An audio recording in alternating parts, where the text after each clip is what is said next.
واسه فردایی بهتر برای من و Orang India bakar Quran. من و جامعه مملکت Nah, کارو میکنم که بگم ما زیر bakar Quran nggak اجباری apa-apa kok. نمیریم.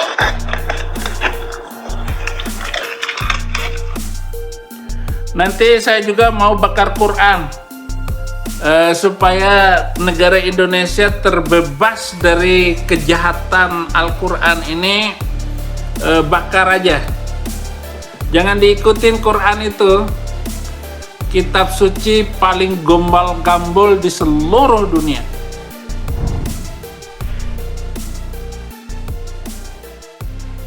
Assalamualaikum warahmatullahi wabarakatuh. Masih di channel Edi Prayitno. Semoga kalian semua para pemirsa senantiasa mendapatkan hidayah dan senantiasa dilindungi oleh Allah Subhanahu wa taala. Amin amin ya rabbal alamin.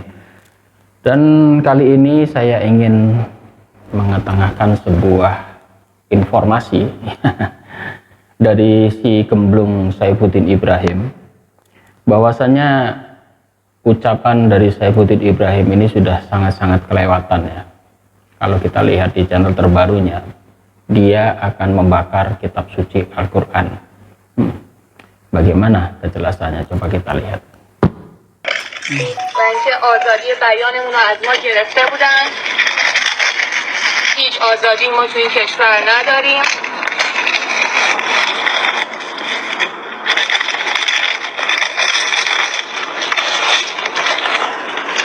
واسه فردایی بهتر برای من و Orang India bakar Quran. من و جامعه مملکت Nah, کارو میکنم که بگم ما زیر bakar Quran nggak apa-apa kok.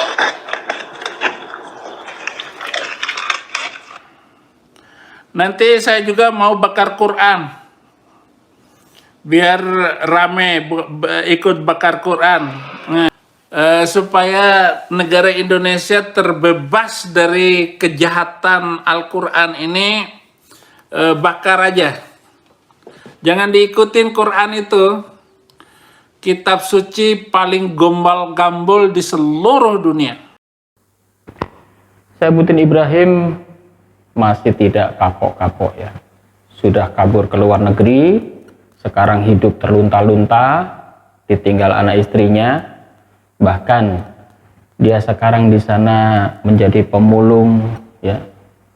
Rambutnya yang acak-acakan itu, bahkan dia tidak mampu untuk pergi ke tukang cukur. Dia mengatakan hasilnya hanya cukup untuk makan ya.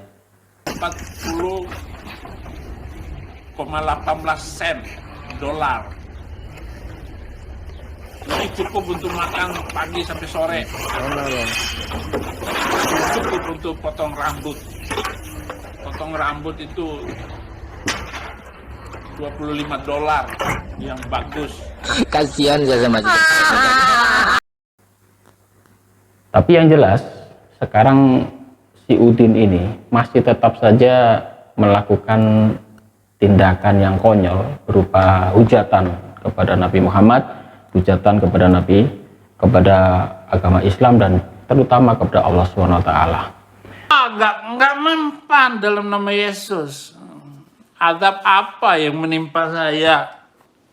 Saya cinta sama Yesus secinta-cintanya. Baru-baru ini di channelnya dia mengatakan dia akan membakar Al-Quran. Mungkin dia ingin mencari sensasi ya. Karena konon katanya para donaturnya itu sekarang udah pada kabur. Tidak banyak donatur yang mendukung Saifuddin seperti dulu lagi. Kalau dulu Saifuddin Ibrahim dia pernah ngomong batuk saja, batuk 1 M dapat katanya. Batuk saja 1 M dapat. Bahkan waktu dia di penjara uang itu berlimpah-limpah, tetapi yang menikmati itu istrinya. Makanya waktu dia disuruh istrinya untuk pulang ke Indonesia menyerahkan diri, Saifuddin Ibrahim mengaku, nanti kan yang enak kamu menikmati hasil donatur. Istri saya maunya saya pulang. Dia ingin saya pulang ke Indonesia dan menyerahkan diri kepada polisi karena dia sudah mendapatkan harta kekayaan yang banyak, ketika saya di penjara waktu itu. Nah, dia mungkin merindukan itu. Saya tetap tidak mau dan saya tetap bertahan di Amerika ini. Karena yang dulu waktu dia di penjara, uang donaturnya itu konon katanya, kata si Saifuddin, itu dihabiskan oleh si Sarah Ayu itu istrinya. Bahkan Saifuddin Ibrahim menuduh istrinya sengaja mendorong dia untuk dipenjara kembali, kemudian supaya bisa menikmati hasil dari donatur istrinya. Konyol, memang konyol ini Saifuddin Ibrahim ini ya. Dia tidak memikirkan anak istrinya waktu dia lari ke Amerika, padahal dia punya anak yang kecil-kecil. Setelah dia menikah lagi dengan istri yang kedua, si Sarah Ayu kan ya. Yang jelas saat ini Udin bahkan tidak mau pulang. Katanya sih imigrasi pengajuan meminta suakanya katanya dikabulkan di Amerika Serikat. Dia memilih tidak mau pulang.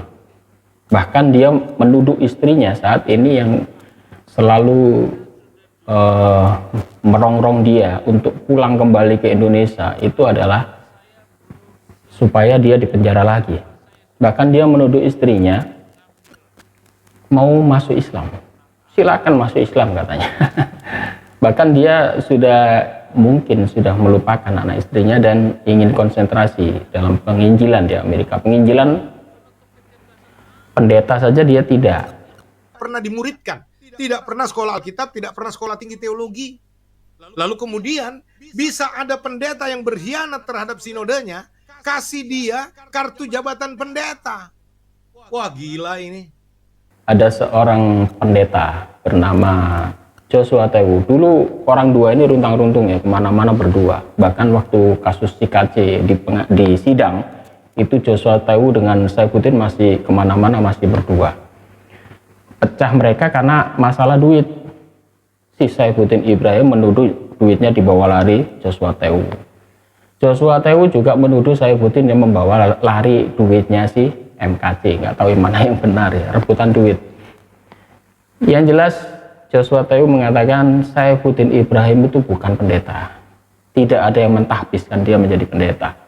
Pendeta dia itu hanya didapat dari denom gereja kecil katanya. Yang bisa gampang mengeluarkan kartu pendeta untuk si Saifuddin Ibrahim. Tetapi tidak melalui jalur yang resmi. Karena jalur Protestan ini memang agak berbeda-beda ya. Ada yang memang untuk syarat menjadi pendeta itu dia harus masuk ke sekolah teologi dulu, atau karena dia sudah melakukan penggembalaan di sana meskipun dia tidak pernah sekolah teologi pun bisa dikeluarkan surat pendeta. Itu macam-macam ya, kebijaksanaan gereja masing-masing, berbeda dengan Katolik. Kalau Protestan ini memang agak rancu ya. Dan saat ini mungkin karena dia ingin menarik simpati dari para donaturnya, dia akan melakukan tindakan yang konyol lagi. Apa itu? Dia akan membakar Al-Quran. Membakar Al-Quran. Dia terinspirasi dari video-video dari orang-orang India yang saat ini memang luar biasa ya, melecehkan Islam, bahkan dia membakar-bakar Al-Quran di India sana. Dia melihat video-video ini. Dari tontonan video ini dia ingin tergerak, saya juga akan melakukan hal yang sama, saya akan membakar Al-Quran. Mungkin teriak-teriakannya untuk menghapus 300 ayat gak ada yang reken. Gak ada yang peduli. Akhirnya dia mungkin mau bikin sensasi ya, seperti yang dilakukan di Swedia kemarin, yang dilakukan oleh Murtadin juga dari Iran, membakar Al-Quran. Mungkin dia akan meniru orang-orang semacam itu. Dan saat ini Udin akan membakar Al-Quran. Silakan Din, kita tunggu, silakan. Bahkan Anda mengatakan, si Udin ini mengatakan Allah tidak bisa mengazab dia. Allah tidak bisa mengazab dia meskipun dia membakar Al-Quran pun. Bahkan dia mengatakan setelah orang-orang India itu bakar-bakar Al-Quran, tidak ada yang diazab tuh sama Allah, aman-aman saja katanya.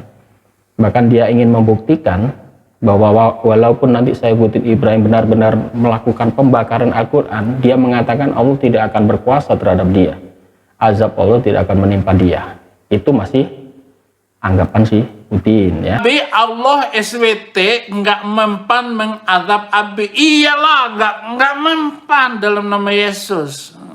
Azab apa yang menimpa saya?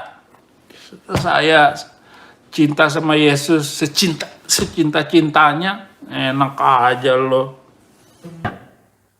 Emang Udin ini orang yang ya geblek bener ya, mengenai orang stres ya. Udah masa tuanya kesepian di sana, penyakitan karena dia mempunyai penyakit diabetes, dan penampilannya seperti itu ya, tidak terurus. Kalau dia mengatakan uangnya banyak untuk potong rambut saja, kenapa tidak mampu? Atau karena donaturnya sudah sepi, karena dia sekarang udah mulai teriak-teriak itu, ayo donatur, donasi. Di Amerika sini saya cukup untuk makan saja, bahkan dia ingin beli mobil segala macam. Orang Kristen benar-benar harus mendonasikan uangmu berapa aja lah sebulan, walaupun 20.000 rupiah, yang penting itu rutin 20.000 rupiah di rekening Saifuddin Ibrahim BCA saya, di ini semuanya ya, diambil, dikirim semuanya. Ada juga rekening saya di Amerika. Dari uang donatur, dari ngemis ya, dari ngemis rasa simpati, belas kasihan dari jemaat-jemaatnya. Mungkin jemaatnya juga jengah melihat dia, karena Pak, tidak banyak ayat Alkitab yang dia beritakan, yang katanya dia penginjil lah, yang katanya dia pendeta. Jarang sekali kita melihat Udin itu ceramah di gereja. Mungkin di Amerika mungkin nggak laku dia di sana. Mau ceramah apa, bahasa Inggris juga nggak bisa. Ya bisanya aja keluar-keluar saja di YouTube.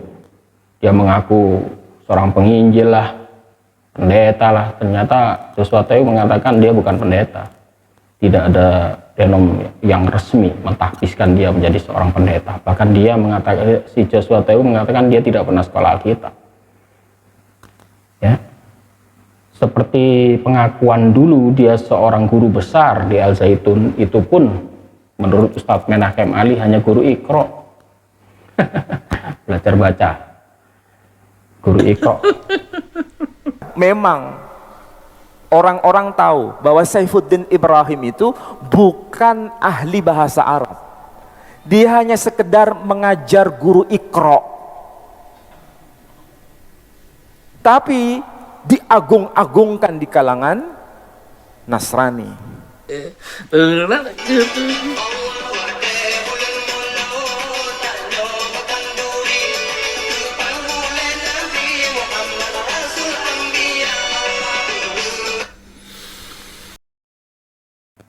Ya, tapi karena dia pernah di pondok pesantren, bisalah dia baca Al-Quran. Tapi yang jelas dia bukan guru besar, bahkan tidak selevel dengan Ustadz Menachem Ali, kalaupun dia melakukan debat darat. Dulu pernah kita akan melakukan debat ya, saya tergabung di Yayasan Abdullah Wasian Foundation, waktu itu akan mengundang Saifuddin Ibrahim. Sudah dikontak semua, sudah oke, bahkan gedung sudah kita sewa. Ternyata di detik-detik terakhir, kurang kira-kira 2 minggu ya, susah dihubungi Saifuddin Ibrahim, ditelepon gak diangkat. Ini panitia gimana ini, mau belikan tiket gimana caranya Saifuddin? Akhirnya kita cari nomor teleponnya, diangkat oleh Ibu Sarah. Waktu itu Ibu Sarah ditelepon, mungkin masih ingat dengan suara saya Ibu Sarah waktu itu. Dan Ibu Sarah mengatakan Saifuddin Ibrahim saat ini tidak boleh debat katanya, hanya monolog dan seminar, debat nggak boleh. Karena apa? Karena musuhnya berat-berat dihadapkan dengan Ustadz Menachem Ali waktu itu. Jadi dia ketakutan, nggak berani ya berlindung di belakang istrinya yang suruh angkat telepon. Kemudian di hari berikutnya dia keluar-keluar lagi minta 25 juta 1 jam. Dipikir kita tidak mampu bayar. 4 jam 100 juta. Oke. Kita oke. Bahkan ada donatur yang siap untuk menjamin dananya. Ternyata apa?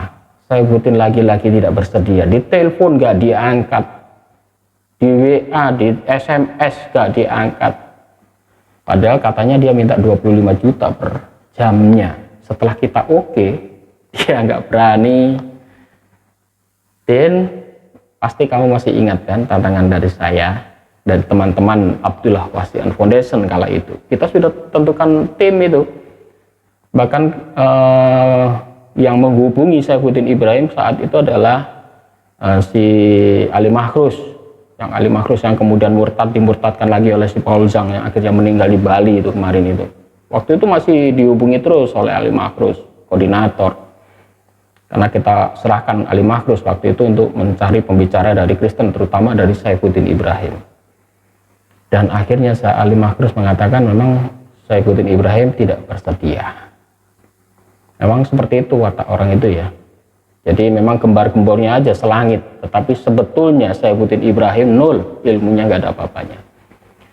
Ya, Din, kalau kamu mau bakar Al-Quran, kita tunggu, Din. Silahkan. Kamu kan di Amerika, nggak ada yang melarang, di sana bebas. Mungkin kamu juga akan tidak ditangkap oleh kepolisian Amerika meskipun kamu bakar di dalam lapangan atau di jalan raya. Tetapi ingat, Allah tidak tidur, Allah bisa melihat kamu. Kalau sampai hari ini kamu masih sehat-sehat saja, itu masih dikunggung apa kalau bahasa Indonesia dikunggung. Masih dikasih umur panjang lah untuk kamu bisa terus menghujat sepuas-puasnya oleh Allah dan silahkan. akan dibalas ketika engkau di dalam kubur. Nah itu, biarkan nanti tunggu di kubur saja. Hei malaikat, tunggu saya di kubur ya. Jangan coba-coba cabut nyawa saya. Hei malaikat Israel, ya, jangan coba-coba cabut nyawa saya. Nyawa saya hanya saya serahkan kepada Yesus Kristus Tuhan dan Juru Selamat itu. Allah akan melihat sampai di mana kamu menghujat. Nanti di suatu ketika titik akhirmu sampai, ya udah, pulang kamu. Di sana akan kamu pertanggungjawaban semuanya. Ingat, Din, anak laki-lakimu sudah mengingatkan kamu. Abi masih ada waktu, bertobatlah. Ini anak Saifuddin Ibrahim yang bicara. Gimana kabarnya? Baik. Baik. Ini di jam berapa di sana, Abi? Ini jam 7 malaman. Sudah jam 7 pagi. Ya, apa namanya? Sadam nggak tahu sih mau ngomong apa, bingung lah. Insya Allah Sadam punya husnuzon yang baik buat Abi. Masih ada waktu, Bi. Masih ada waktu. Abi, bertobatlah. Masih ada waktu. Jangan Anda terus-teruskan menghina, menghujat Islam melebihi batas. Bahkan Anda mau membakar Al-Quran. Kita lihat saja, Din. Demikian, saudaraku. Semoga bermanfaat. Wabillahi taufiq wal hidayah. Wassalamualaikum warahmatullahi wabarakatuh.